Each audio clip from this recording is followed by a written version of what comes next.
Stand in the shade so you can read your screen. No, I'm going to try to do this, and I'm going to be in the shade for a second. No, I got to shut the internet off because it's blocking my screen. You might get better acoustics under here, and it'll project your voice out. You think so? All right.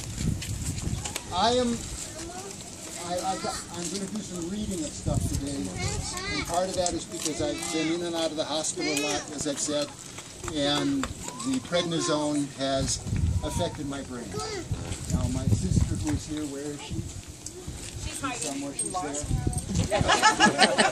My sister has always informed the family that I have a hole in the head, and that kind of thing. But the doctors have now proven that there's 2 of them up there caused by the prednisone. So I'm serious about that particular moment. If I don't remember who you are, I apologize to begin with. Okay? I'll make a name up for you. See, so I'm setting the ground rules here before we get started. All right. Now what we're going to do is I have 3 points like a good sermon. Let's see. I have 3 things we're going to involve ourselves in. Plus, then we have 3 kayaks that are going to go out. Where's Lori?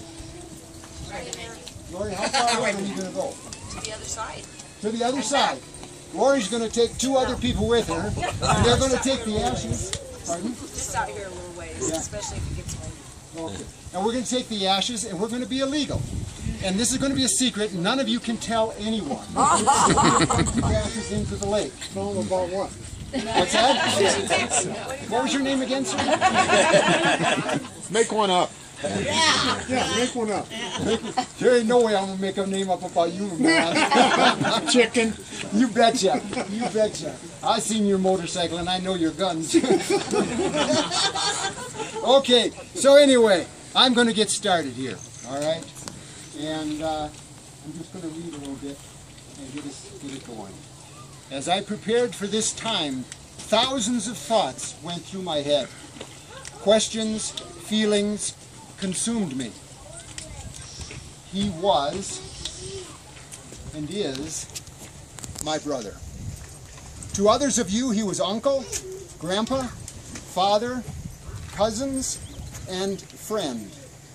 To others of you, he was closer than a brother, more than just a friend. He was a songster, a humorist, a storyteller, a guitar player. Sometimes people got upset with him. Other times there were those who just wanted a hug.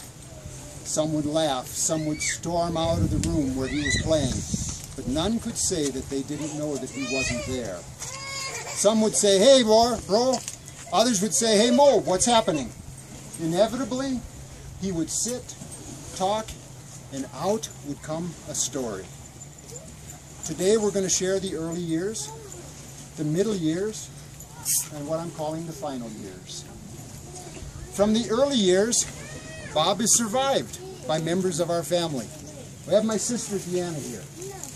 Our other sister Marcia's not here, but their family send welcomes and greetings and so forth. And then of course myself. And yes, Bob and I were twin brothers. Okay? He was born first and he always allowed me to know that. And he always believed in this hierarchy of command. Those who are born first are the bosses. That's it. So that's what he did. But we also then have a brother by our mother's first marriage. His name is Bill, but he's not able to keep it either. So. Now I'm not going to get into family lists and things. I'm going to tell you that other members of Deanna brought her husband and her daughter and family here. Get a chance to meet with them. They can talk. They're good talkative people. And at times she's really nice. So. And Bob concurs with that. So, Moby to you guys. So anyway, that's the first part. Okay. But in the first part, what I want to do is to introduce you to two parts of Bob's personality, and I'm going to tell you 2 stories.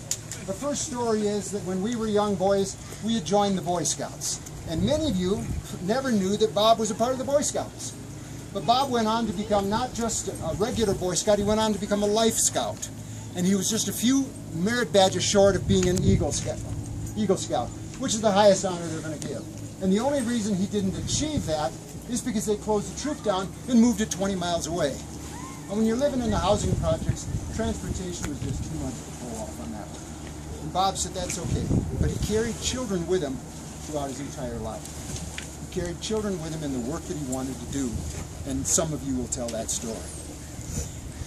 We joined the choir. The leader of the troop was Bob Plant.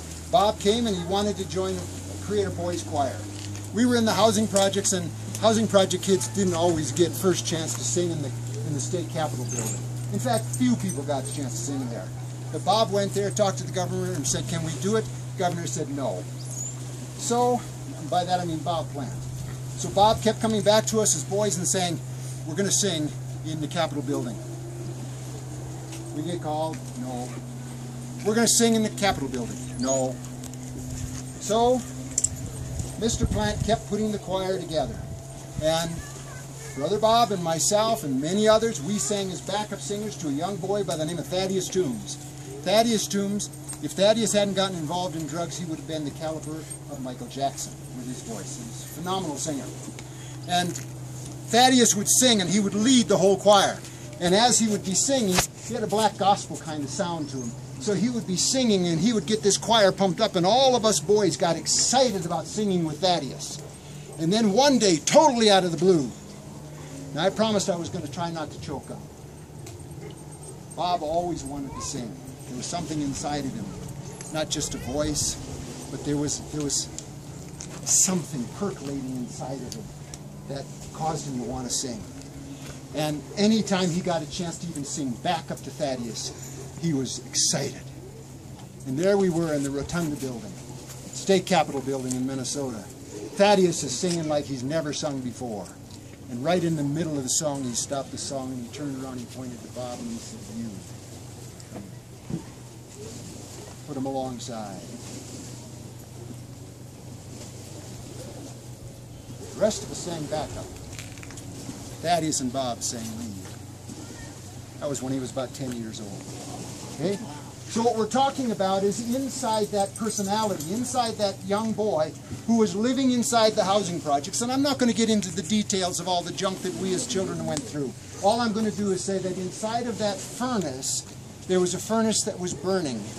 And it was burning away the dross and perfecting the young boy to sing. Okay? So that's my first story. The second one was Bob came home one day carrying a little ventriloquist dummy. And he walked in the house and he sat down on the chair and he looked at me and he said, "I'm a ventriloquist." I said, "Oh, show me." So he pulls out of this little box this ventriloquist dummy, puts it on his lap, and he starts to talk. I said, "I can see your lips moving." He says, "You're watching the wrong dummy."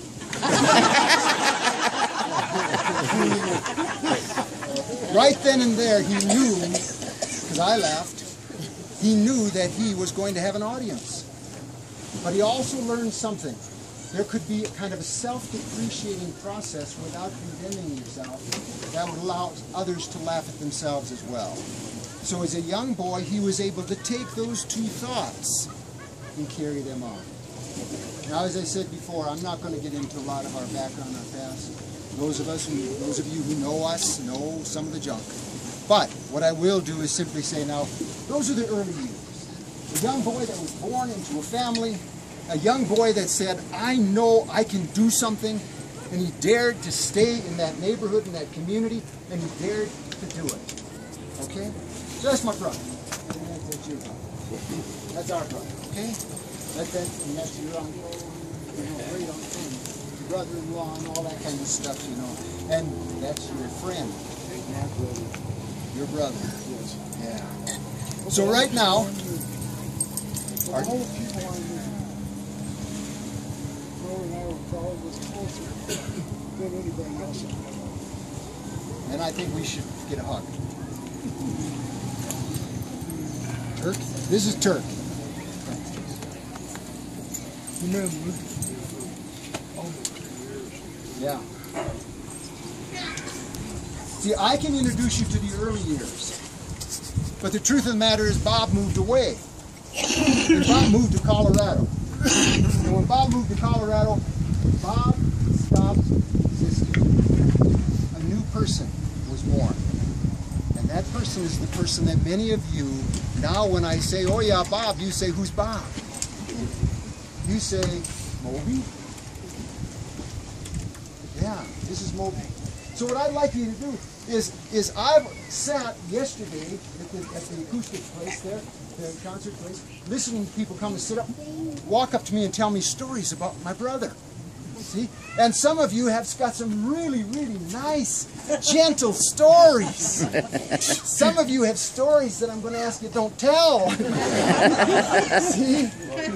So anyway, where I'm coming from is, who wants to be first? And then we're also going to have, we have a very special piece of music we want to share. Okay? So who wants to tell a story first? And by the way, Bob is, what's the word? What is that word? No, well, yeah, that's true. You know, Bob was always where he wasn't supposed to be, sometimes. No, what do they call that? You know, when the family stays on after him? I didn't even write it down. I said it first time.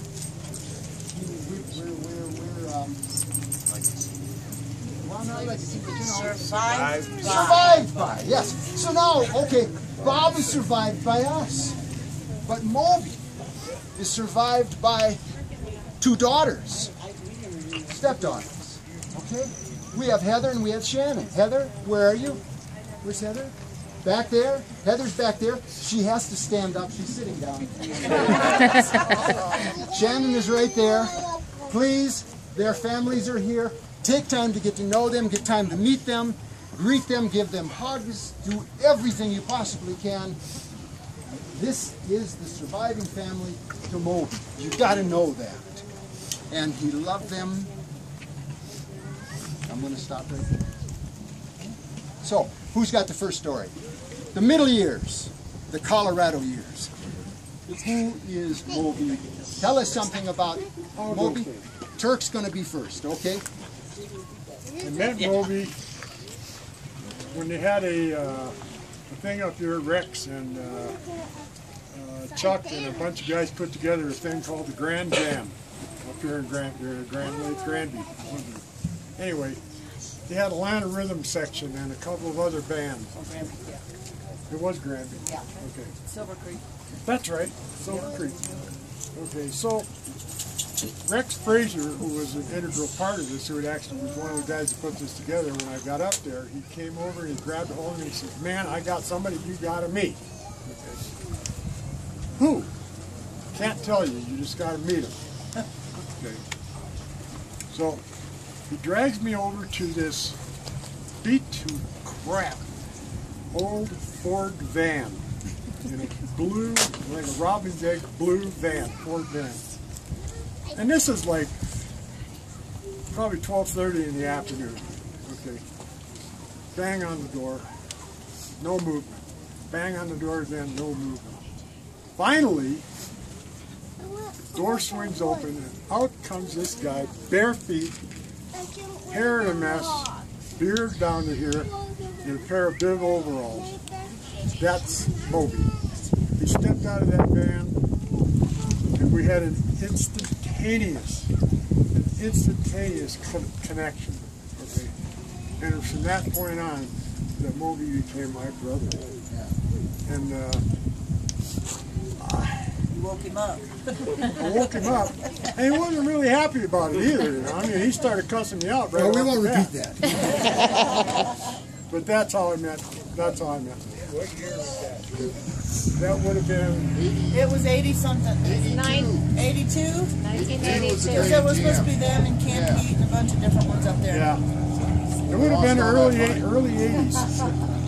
Yeah, it was like a small private concert. It was really. Yeah. Of which some of the stuff that came out yesterday was something that Moby did. Yeah. Did a lot of small private concerts. Right. Yes. And some, if not many times, they were very spontaneous.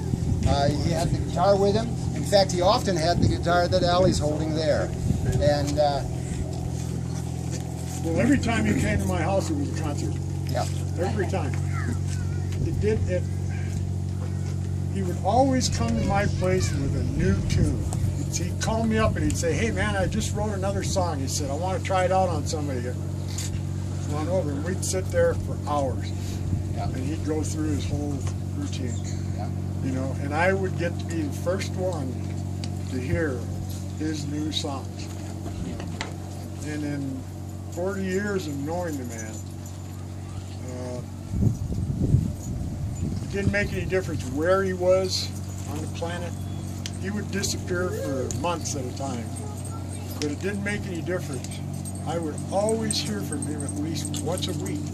He would call me up and say, "I'm here, or I'm there, or I'm someplace, I'm doing, how are you doing?" "Doing great. Got a new song." We'd be on the phone and he'd be, you know, singing that new song to me. Who's got another story? I've known Moby since 1974. We were roommates, and like he mentioned, Moby would come and go, but he always would reappear. And try to pick out some quick stories. As you know, he was a dreamer. He's always dreaming, but a lot of times he didn't finish things. A lot of you may not know, one of his early projects was some cabins right down the road here, that one-bedroom cabins, or maybe not even one bedroom, that he was going to get running and run those, and that never came through. But I have too many stories. But one I'll never forget was when we were in the College Hen softball team in Denver, and he was much younger and athletic, but he still is. I don't know if you know or not. I believe he was a wrestler. He was into wrestling, and he claims to have known. He became the governor of Jesse Ventura. Jesse Ventura. So he always said that he knew him and had wrestled with him. But anyway, the softball game one night is typical in Denver. There's a storm in Denver in the summertime, in the late afternoons. And somebody hit a ball deep out center, and Moby was determined that he was going to get it. And if you can imagine, he was in his wrestling weight then, 200 plus pounds, and he is running for all it's worth, and he leaps up in the air, feet off the ground, outreached hand to try and catch this ball, and a lightning bolt goes at that minute across the sky in the same direction that it's flying through the air. It was hysterical. And then his temperament. A good musical friend of ours, Jackie Craig, who doesn't play professionally much anymore, she knocked his Ovation guitar over, I forget where it was, in the head, the neck broke off. And Moby was just like, "Oh well, shit happens." I'm sure you all know that. He just didn't get excited. Yeah. Jackie grieves over that to this day. Yeah, 20 plus years later, she still lays at bed at night that happened. He didn't ask for her to spend anything, but that was Moby. We all loved him, we missed him. And, like I said, I probably have a lot of stories that I've forgotten that I remember, and that's kind of sad. And then one other one, I was skiing at Winter Park one day. And he did live with Moby for a while. Oh, I'm done with my story now, but I was walking at the base of Winter Park, and I just happened to come down at the same time, and Moby was just walking through, and he had his full beard back then, and his flaming long red hair, and looking like the Norwegian guy he was, and he was in that still big stocky thing. So when he turned around, it was slow. And I recognized him from the back, and I hollered at him, "Hey, Moby!" And he turns around, and he had a ball cap on. And there was these two girls I didn't know walking next to me in their ski gear. And his hat said, "Mustache rides 5 cents." These two girls dropped to the ground. They were laughing so hard they couldn't get up. And that's the last one. Okay, we need one from this side.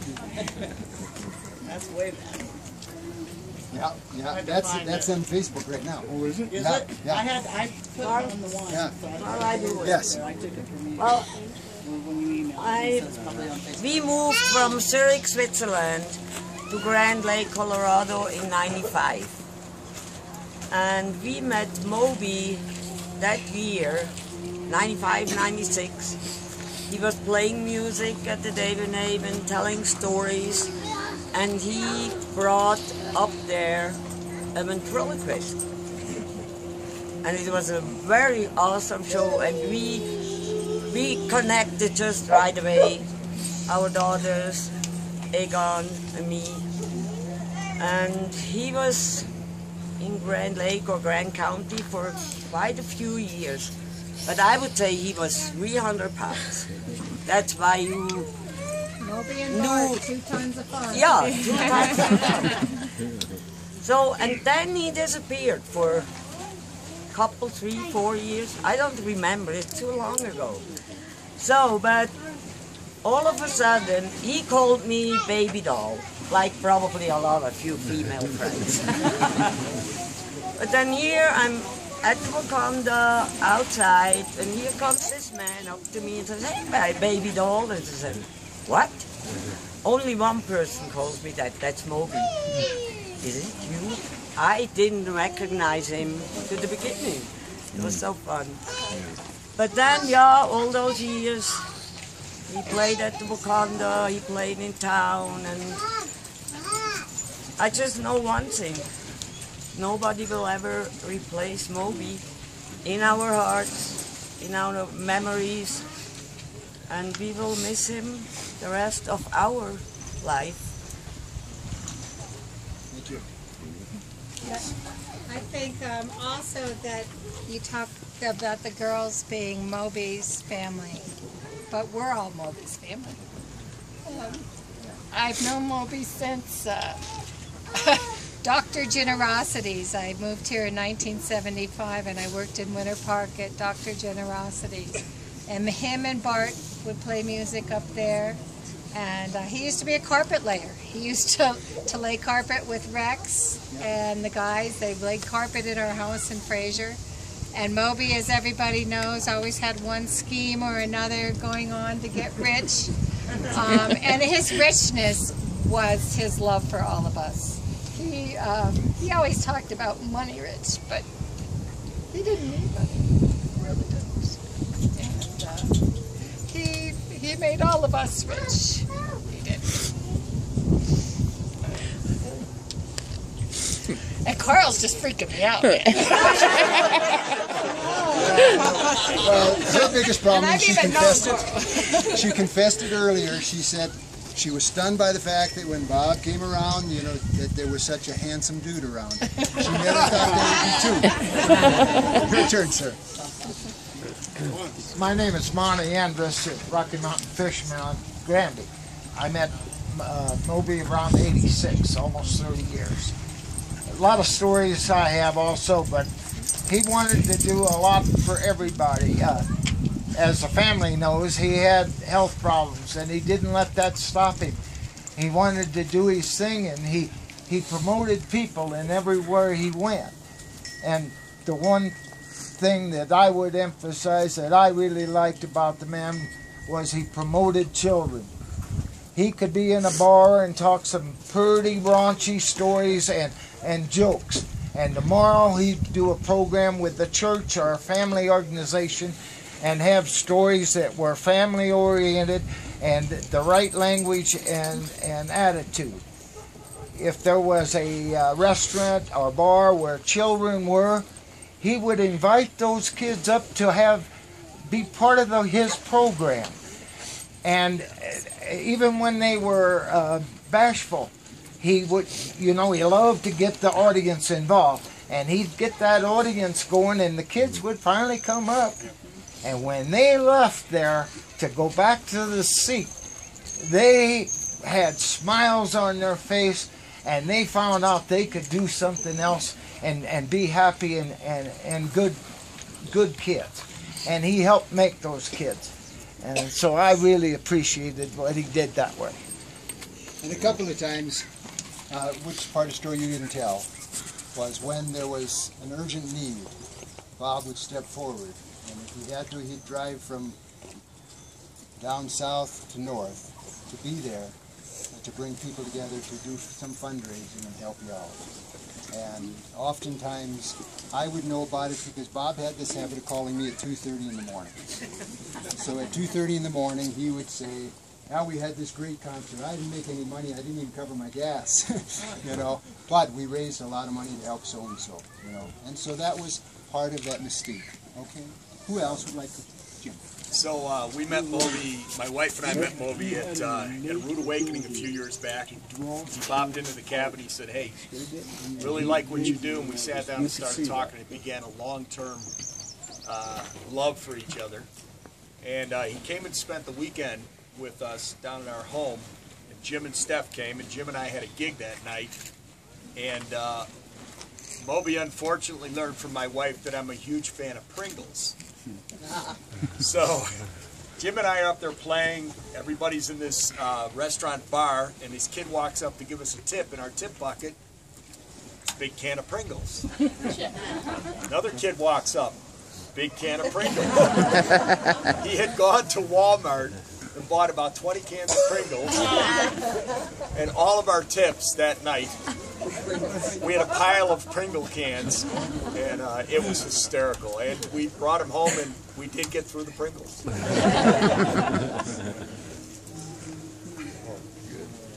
I'm going to go ahead. Oh, I'm sorry. No, that's okay. Moby was kind of like an uncle-like figure to me growing up. Definitely played with my grandpa, Chuck Schmuck. And anyways, this story I got. I was driving back from Denver one day, and I'm going through Empire. I'm like, stop for a beer at the 1860 Tavern. And so I go in, and I'm hearing a guy playing. I'm like, that sounds like Moby. And I walk in further, and there's a bunch of bikers along the bar. And Moby's in there just giving them crap, just getting there. Like, by the time he got them to about right here to break, he found out that I walked in, and he starts going, oh, schmuck this and schmuck that and this. Within an hour after that, these bikers were falling off their bar stools laughing just because he just could do that, He could do all these motions and make you happy and kind of give you crap, and you just laugh no matter what. But anyways, yeah. Well, He's a funny guy. I have a little bit to add to that too. This is my son. My dad was Chuck Schmuck. Oh, he was like a brother.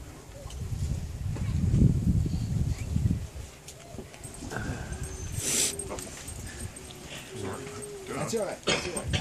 From this area right here to take a big hug. I said, you're his brother, you're my brother, whether you want to be or not.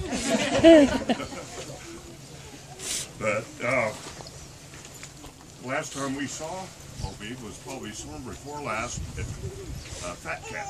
And we just had, this is my mother, we just had breakfast, and we were talking with Sally there, and she said, oh yeah, and she's got some memorabilia, always two hanging, and got to talking that last time we were with him, he wanted us to sing the song Skin.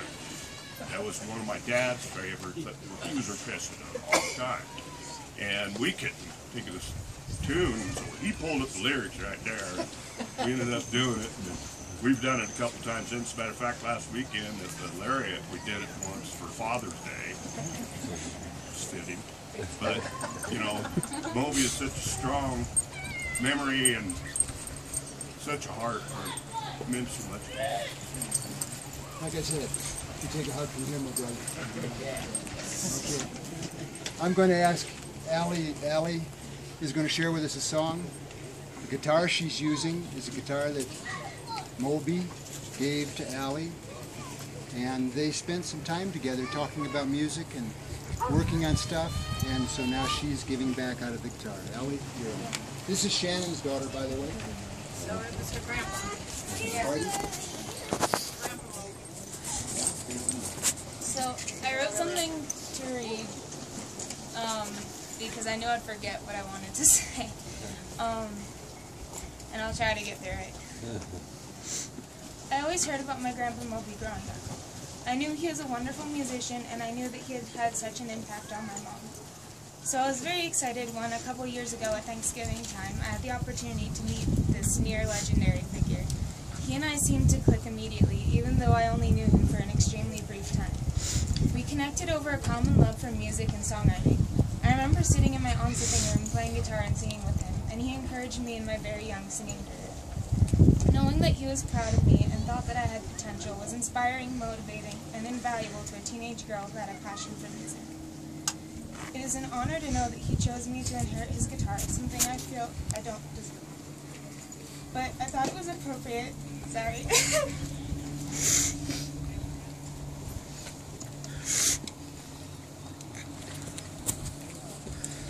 When I was asked to sing today, to do two songs. one that I wrote, and one that I strongly connect with Moby. The first song is called I'll Not Forget You. The title is certainly fitting for an event like this, but really the song is about God.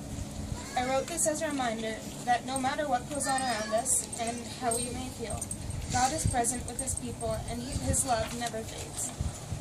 I hope that the message of this song will be a comfort to those of us who know the Lord and an invitation to those who don't to accept the amazing love God has for them. The second song is one I grew up hearing Moby sing, at least on a CD.